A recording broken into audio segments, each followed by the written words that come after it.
We'll start today off with a land acknowledgement.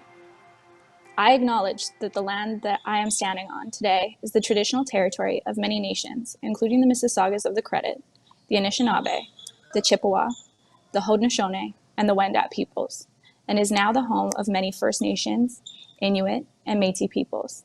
I also acknowledge that Toronto is covered by Treaty 13, signed with the Mississaugas of the Credit, and the Williams Treaty, signed with multiple Mississaugas and Chippewa bands. You're watching Hold Space, where we hold space for important conversations. Today is World Water Day, and the Raptors want to draw attention to the current water crisis Canada is facing. I'm Tenneya Martin, Team Operations Coordinator for the Raptors 905 and Raptors Equity Council member. I'm joined by Dillon Koopmans, Educational Program Director at Water First, and Autumn Peltier, Water Commissioner of the Anishinaabe Nation. Dillon, what is World Water Day, and why is it important? Well, it's a big question, and I think you have a different answer depending on who you ask. I guess if you would like me to answer it on how I view World Water Day, it's an opportunity to reflect and celebrate water, to reflect on our use and the need for water, and also to celebrate water as a resource and to understand its importance within all of life's systems, and to pay to honor and respect it. And I think it's a great day to do that. However, I also believe that it is something that we should aspire to be doing every day. Amazing. Autumn, based on the answer that Dillon just gave, that water is incredibly important to everyone, what is the current situation in Canada? Well, in Canada, there's been an ongoing issue for years that hasn't necessarily been resolved, and that issue is the lack of access to clean drinking water in First Nations communities. And currently there's over 50 boil water advisories in Canada, and 43 of them are in Ontario alone. And some of these First Nations communities have been going without clean drinking water for over 20 years, and nothing's being done about it. And we're not a third world country, we're a first world country. And so why is it that First Nations people are living in third world conditions? And why is this issue not talked about? Why is it not cared about? And so this is actually a really big issue, because a lot of different things tie into this, such as racism, systemic racism, environmental racism, and racism against Indigenous peoples. And so this is an issue that I talk about a lot because, like I said, it's not talked about. And the way I like to look at it is that there's children that are my age and younger that have no idea what it's like to drink water from a tap in some communities. And behind every boil water advisory is a grandmother who has to walk to get her water, or a mother who has to depend on cleaning her household, feeding her children, cleaning her children with just bottled water. And so another way I like to look at it is that it's 7,500 days that some of these First Nations communities have been going without clean drinking water, which is very unacceptable. So that's the current issue. And that's insane. Like, water is a basic human necessity.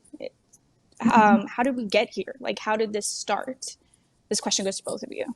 It's a complicated question to answer. There's a lot of reasons for, and I'd also invite Autumn to share her thoughts on this question as well. But there are many reasons, alluding, as Autumn had alluded to, issues of systemic racism, perhaps improper water governance,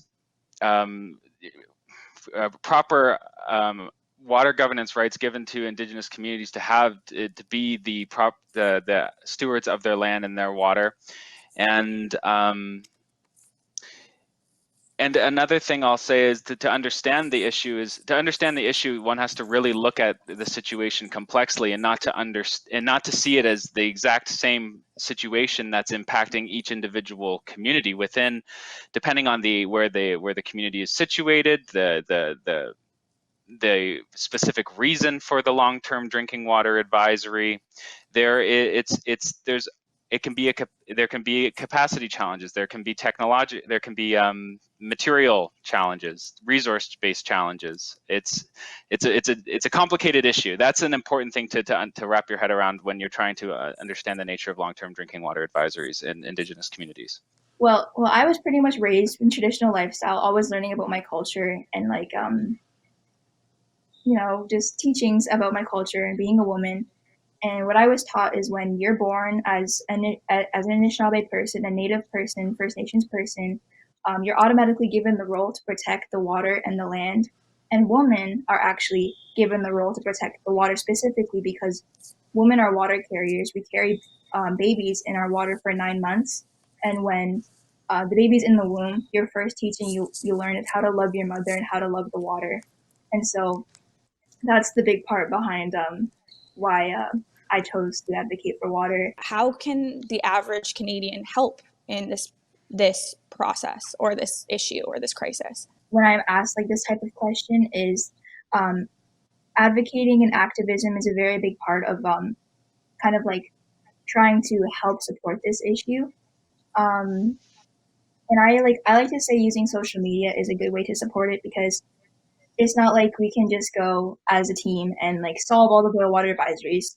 We have to kind of like get the attention of people that can change, that can help these communities resolve these boil water advisories.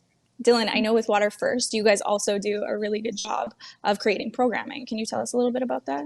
Sure, I can talk about what we do. Our Water First, our goal is to address water challenges in Indigenous communities in Canada through education and training, meaningful collaboration. So strong relationships and to lead to sustainable outcomes or like lasting results.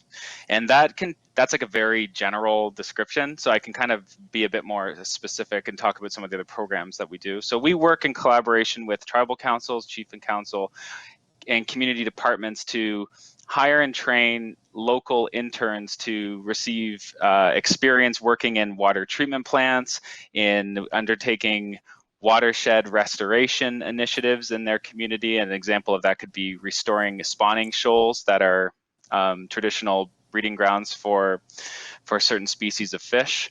We also work with school age Indigenous students to do student-led watershed restoration and sustainability initiatives. So we're up to a lot. With that in mind, the government made a promise to clean the water by March 2021, and it is currently March 2021. With the change of the new deadline, what does that mean for Indigenous community? I have kind of mixed opinions on this one.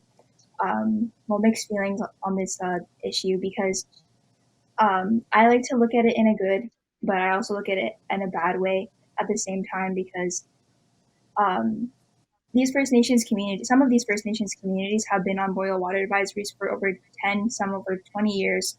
And to promise something like that, to have them all resolved by a certain amount of time, is almost like giving someone hope and then breaking their trust. Because some of these communities, like I said, have been on boil water advisories for over 20 years. Why is it that they have to wait so much more longer? They've already been waiting 20 years, depending on boiling their water and bottled water. Why is it they have to do that for longer? And I find like, yes, at least they have the intention, the good intention of solving these issues. That's really good that they're paying attention, listening, and trying to do something about it. But if you can't commit to something, then don't make a promise, because it's very upsetting to the Indigenous community. It just kind of makes me look back at all the broken promises the government has already made to Indigenous people, and it also brings me back to think about how poorly treated Indigenous people are in Canada. So I have very mixed feelings on this issue, and if you know you can't do it in 5 years, at least have like almost like no deadline. So like at least you're working towards the issue. So that's my opinion on it.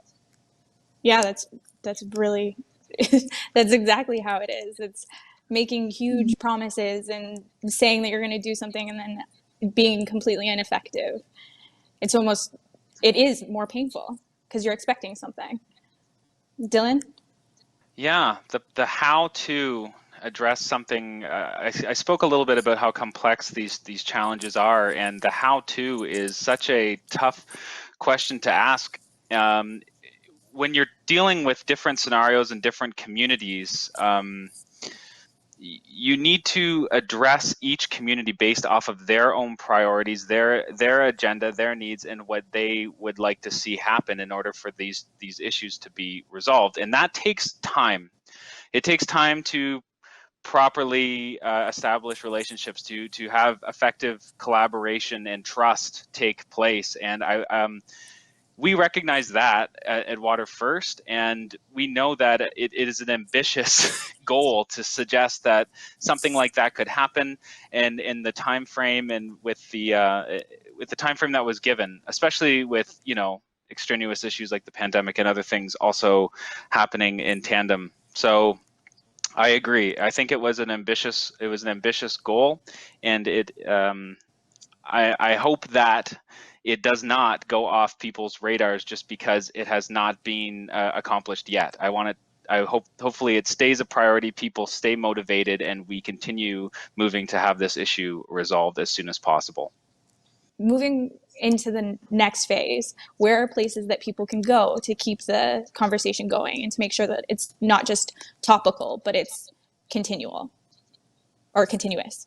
I would suggest doing some research and learning about the organizations that are helping to address these issues, like Water First, for example, but also the initiatives that are taking place within communities in order for them to address the problems and resolving them themselves. I'm sure that and I'm talking about not just programs that are offering quick fixes. I'm talking about programming that's being offered that is about community capacity building, that's about skills and skills training and opportunities to have a stronger Indigenous voice in water governance in Canada.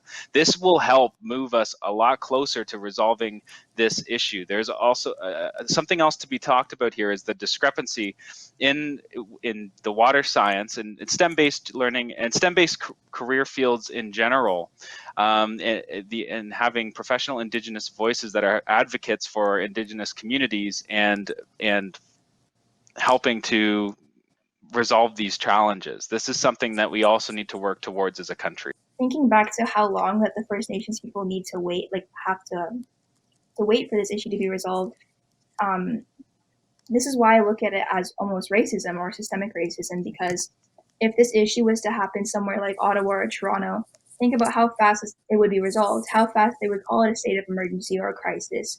They would resolve it right away. So why is it that such a small community of sometimes 200 people to 2,000 people can't have simple access to drinking water when it's really just a basic human right?